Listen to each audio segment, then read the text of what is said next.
વઢવાણના નવા 80 foot road ઉપર સુગમ સોસાયટી સહિતના વિસ્તારોમાં વરસાદી પાણીના મોટા તળાવડા ભરાયા હતા. સુરેન્દ્રનગરના વઢવાણના નવા 80 ફૂટ રોડ ઉપર આવેલા સુગમ સોસાયટી સહિતની વિવિધ સોસાયટીમાં વરસાદી પાણી ભરાતા જ સ્થાનિક રહીશોને હાલાકી ભોગવવાનો વખત આવ્યો છે. રોડ રસ્તા ખખડધજ હોવાથી પારાવાર મુશ્કેલીનો સામનો કરતા સ્થાનિક રહીશોએ પ્રાથમિક સુવિધાઓ મામલે અગરબત્તી સળગાવી તંત્રના નામનું રામ બોલો ભાઈ રામ બોલી અનોખો વિરોધ નોંધાવ્યો છે. પ્રથમ વરસાદે જ રહીશોને આંદોલનનું હથિયાર ઉપાડવું પડ્યું હતું. ઘોર નિંદ્રામાં સૂતેલા તંત્રના અધિકારીઓ હવે જાગો અને આ સોસાયટીના સ્થાનિક રહીશો જેમાં RM રાઠોડ, અમૃતભાઈ મકવાણા, પલ્લવીબેન મકવાણા, આરતીબેન પરમાર સહિતના બોડી સંખ્યામાં સ્થાનિક રહીશોએ અગરબત્તી સળગાવી તંત્રના નામનું રામ બોલો ભાઈ રામ કરી નાખ્યું હતું. ત્યારે રોડ રસ્તાની ખરાબ હાલત અને ઉભરાતી ગટરોના ત્રાસ સામે લોક જુબાળ ફાટી નીકળ્યો છે. હાથમાં અગરબત્તી લઈ ધારાસભ્ય તેમજ મ્યુનિસિપલ કમિશનર અને કલેક્ટર જેવા મહત્વના જવાબદાર અધિકારીઓ ફરી પરવાર્યા હોય એમ માની પોતાના રોષ વ્યક્ત કર્યો હતો. સુગમ સોસાયટીનો મુખ્ય માર્ગ બિલકુલ ચાલી શકે તેવો નથી. કાદવ કીચડ અને ખાડાઓથી લોકો તોબા પોકારી ઉઠ્યા છે. જે કેસવી ગુજરાતી સાથે મહેશ ઉતેરિયા, સુરેન્દ્રનગર. મરી ગયા રામ બોલો ભાઈ, કમિશનર મરી ગયા રામ બોલો ભાઈ, આ રોડ બધા ખાઈ ગયા રામ બોલો ભાઈ, ટેક્સ ના પૈસા ખાઈ ગયા રામ બોલો ભાઈ. 80 ફૂટ રોડ, મહાનગરપાલિકાનો વિસ્તાર, આ સુગમ સોસાયટી, આ સુગમ સોસાયટીનો રસ્તો બિલકુલ હાલવા લાયક નથી. ક્યાંથી ચાલવું, ક્યાંથી હાલવું, ક્યાંથી સ્કૂટર હાંકવું, ક્યાંથી વાહન પસાર કરવું, વર્ષોની આ હાલત છે. આ રોડ ઉપરથી કોઈ ચાલી શકતું નથી. ધારાસભ્ય ધ્યાન દેતા નથી, કલેક્ટર ધ્યાન દેતા નથી, કમિશનર ધ્યાન દેતા નથી, કોઈ આ વિસ્તારની ધ્યાન દેતું નથી. પ્રી મોન્સૂન કામગીરીના હજારો રૂપિયાનો ભ્રષ્ટાચાર થઈ ગયા, ખાઈ ગયા પૈસા, પણ અહીંયા 1 રૂપિયાનું કામ અનુસૂચિત જાતિ વિસ્તારમાં થયું નથી. એટલે આપણા માટે ધારાસભ્ય પણ મરી ગયા છે. એટલે સૌથી પહેલા આપણે ધારાસભ્યની આત્માની શાંતિ માટે પ્રાર્થના કરીશું. રામ બોલો ભાઈ, રામ બોલો ભાઈ. ધારાસભ્ય મરી ગયા છે, રામ બોલો ભાઈ. કમિશનર આપણા વિસ્તારના પ્રશ્નો લઈને જાવી એટલે દલિત વિસ્તારનો પ્રશ્ન છે એમ સમજી અને મોઢું બગાડે છે. એટલે કમિશનર પણ આપણા માટે મરી ગયા છે. રામ બોલો ભાઈ, રામ બોલો ભાઈ. ભગવાન એમના આત્માને શાંતિ આપે. કરોડો રૂપિયા ખાઈ ગયા, ભ્રષ્ટાચાર કર્યો, લાખો રૂપિયા ખાઈ ગયા, આપણા વિસ્તારનું કંઈ કામ થયું.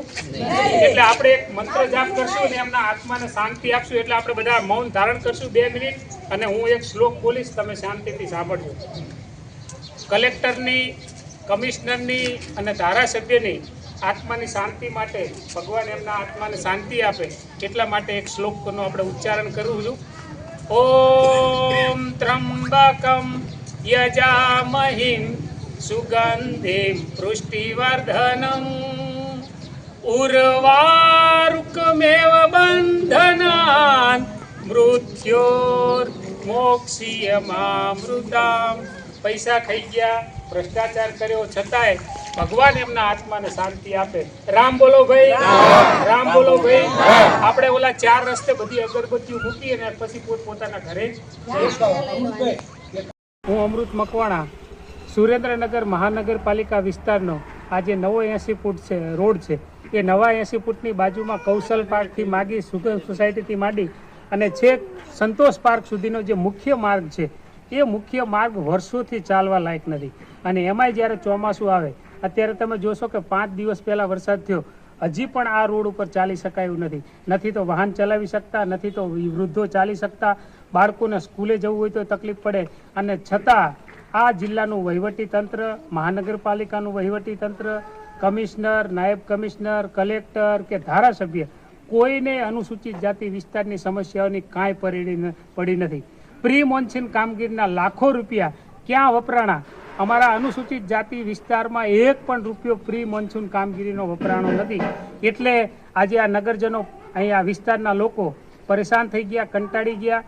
એમને લાગ્યું કે અમારા માટે કમિશનર પણ મરી ગયા છે, અમારા માટે કલેક્ટર પણ મરી પરવાડ્યા છે, અમારા માટે ધારાસભ્ય પણ મરી પરવાડ્યા છે.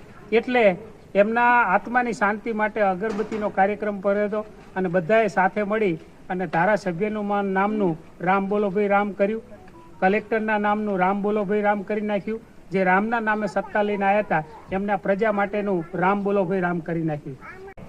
હું RM રાઠોડ, સુગમ સોસાયટીનો રહીશ છું. અમારી સોસાયટીમાં અને આજુબાજુની તમામ સોસાયટીઓમાં અહીંથી સંતોષ પાર્ક છે કે અહીંથી આગળ જે કંઈ સોસાયટીઓ છે અમારા વિસ્તારની તમામ વિસ્તારની આ રજૂઆત છે અમારી. ગટરનો ખૂબ જ પેચીદો પ્રશ્ન છે, રોડનો ખૂબ જ પેચીદો પ્રશ્ન છે. આના માટે અવારનવાર ખૂબ જ રજૂઆત કરી છે, ફોનથી સંપર્ક કરીએ છીએ. એકવાર ફોન ઉપાડે છે પછી કોઈ ફરી વાર ફોન ઉપાડતું નથી. અને આ જે અત્યારે હાલની સ્થિતિ છે તમે જે મારી પાછળ જોઈ રહ્યા છો એના માટે મેં 1/5 ઓનલાઈન જે ગ્રીવન્સી સેલ છે નગરપાલિકાનું એમાં મેં ફરિયાદ કરી છે, પણ આજ દિન સુધી આના નિકાલ માટે કોઈ રૂબરૂ હાજર આવતું નથી કે અમારો કોઈ પ્રશ્ન સાંભળતું નથી. અને એવું કહે છે કે બીજે આગળની સાઈડમાં બંધ છે એટલે તમારે કશું કંઈ થશે નહીં. પણ હવે અમારા આ જે ગટરનું પાણી છે અને વરસાદનું પાણી જે મિક્સ થઈ ગયું છે એ અમારી પાણીની ટાંકી છે પીવાના પાણીમાં એમાં પણ મિક્સ થઈ ગયું છે. પણ અમારો આ પ્રશ્ન બાબતે તંત્ર અમને સાંભળતું નથી. એના માટે અમે ખૂબ જ રજૂઆત કરી છે. મેં અગાઉ પણ 2022માં 2023માં સીએમ સાહેબના ગ્રીવન્સી સેલમાં પણ મેં ફરિયાદ કરી હતી. એના અન્વયે કલેક્ટરશ્રીની ફરિયાદ સેલમાં એ લોકોએ પ્રશ્ન મૂક્યો હતો. કલેક્ટરશ્રીએ સૂચના આપી હતી નગરપાલિકાને કે તમે આ લોકોનું ગટરનું ભૂગર્ભ ગટરના અનુસંધાને કે કોઈ પણ અનુસંધાને તમે એમનો કાયમી પ્રશ્ન સોલ્વ થાય એવી રીતે નિકાલ લાવો. પણ નગરપાલિકાએ ત્યાર પછી કશું ધ્યાન આપ્યું નથી કે એકવાર પેલું ગટર સાફ કરવાનું મશીન આવે અને એ લોકો સમજી લે કે પ્રોબ્લેમ સોલ્વ થઈ ગયો છે. બાકી કશું આનામાં થતું નથી અને આ સતત અને અવિરત પ્રશ્ન છે અમારો. મારું નામ આરતીબેન ભરતભાઈ પરમાર છે. હું સુગમ સોસાયટી વઢવાણ જીઆઈડીસી એરિયામાં અમે રહીએ છીએ અને અમે આજે ઉગ્ર આંદોલન કરેલું છે, જેમાં અમે રામ બોલો ભાઈ રામ કરી અને અગરબત્તી લઈ અને ધારાસભ્યના નામનું, કલેક્ટરના નામનું અને તંત્રના નામે અમે રામ બોલો ભાઈ રામ બોલ્યું છે. અને બધાને અમે મરી પરિવારે માન્યા છીએ, કારણ કે મત લેવા સૌ કોઈ દોડીને પહોંચી જાય છે અમારી સોસાયટીમાં, અમારા વિસ્તારમાં. કેમ દલિતો તમને વોટ આપે છે ત્યારે તમને દલિત વિસ્તાર ગમે છે, અને જ્યારે કોઈ બી કંઈ કામ કરવાનું આવે છે ત્યારે તમે અધર કાસ્ટનું પહેલા સાંભળો છો, તો દલિત વિસ્તારનું કેમ નહીં? કેમ દલિતને ખાલી વોટની જ જરૂર છે તમારે? કેવી પરિસ્થિતિ તમારા વિસ્તારમાં? અમારા વિસ્તારમાં અત્યારે એટલી દયનીય પરિસ્થિતિ છે કે તમે એક વખત જોવા આવો, નથી ગાડીઓ ચાલી શકતી, નથી માણસો ચાલી શકતા. બાળકો સ્કૂલે કઈ રીતે જાય? કેમ સ્કૂલમાં રજાયું પાડે? ભવિષ્ય શું છે બાળકોનું?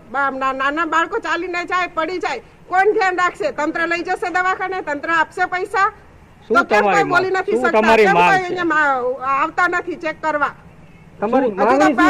હજુ તો પહેલા કામગીરીનું નામનું તો અહીંયા મીંડું પણ નથી અમારી સોસાયટીમાં. હું પલ્લવી મકવાણા બોલું છું. નમ્ર વિનંતી બધાને કરું છું કે અમારે સુગમ સોસાયટીમાં ક્યાંય રોડ નથી. 980 ફૂટ રોડ છે. અમે 15 વર્ષથી અહીંયા રહેવી છીએ. મતદાન લેવા આવે છે બધા, પણ અમારો રોડ સરખો કરવા નથી આવતા. 10 વર્ષથી તો અમારે ગટર છે. ગટર તો સતત ઉભરા જ કરે છે. તો ક્યાં બધા ગયા છે? મત લેવા હોય ત્યારે દલિતો પાસે આવો છો તો દલિતોનો કઈ એનો જે દલિતનું મુશ્કેલી છે એ તો તમે કોઈ સાંભળતા જ નથી. કાસ્ટ હોય છે એનું તમે જલ્દી સાંભળો છો. દલિતો નથી ટેક્સ ભરતા, બધા ટેક્સ ભરીએ જ છે. અમારે બાળકો કેવી રીતે જાય? એક વખત તમે બહાર આવો, અમારો રોડ જોવો અને પછી કેવો છોકરાઓને કેવી રીતે સ્કૂલે જવું. અત્યારે કેવી રીતે વિરોધ અત્યારે એ વિરોધ છે કે કલેક્ટરને નમ્ર વિનંતી કરું છું, નહીતર તમારે અહીંયા આવાય હું તો તૈયાર છું. કલેક્ટર હોય કે જે કઈ હોય, આવો રસ્તો ના હોય, થોડુંક ધ્યાન આપો. પાણી એટલા ઢીચણ સમાણે આવ્યા છે તો એ ગટરમાં બી નથી જતા. એનો નિકાલ તો કરો. ખાલી પ્લોટ પડ્યા છે એમાં રહી છે તો બધાનો નિકાલ કરો. હું બીજું કશું કહેવા નથી માંગતી, પણ અમે મતદાન લેવા હોય છે ત્યારે તમે બધા આવો છો, તો અત્યારે કેમ આવતા નથી કોઈ? ગયા વર્ષે અમે આ જ કર્યું હતું, તો 1 વર્ષથી કેમ બધા કાનમાં પૂંગડા ભરાઈ દીધા છે, બહેરા થઈ ગયા?